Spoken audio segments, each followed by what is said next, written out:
Beijo para a prefeita ainda. É não, o prefeito, senhor Raimundo, aqui, ó. E ela era tão nova.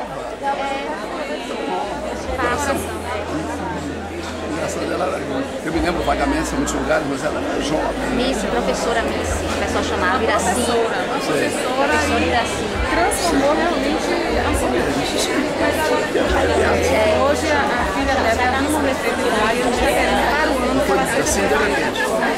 E essa aqui quer ser a vice. Tá tudo encaminhando.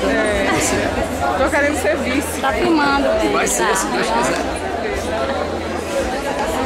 Gostaria que o senhor quero fazer um abraço para o nosso prefeito, porque ele que nos patrocinou para estar aqui. Milagre está aí. E a nossa secretária de Educação, a professora Maria Alice.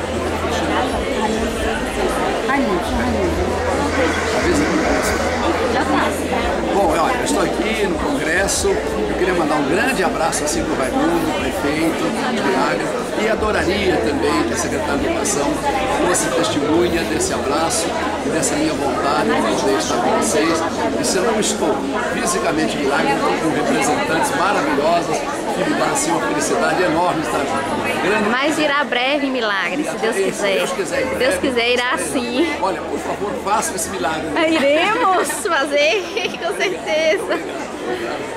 Obrigado. Agora meu abraço. Manda seu abraço. Deixa eu dar. Você acha que eu fiz essa champinha?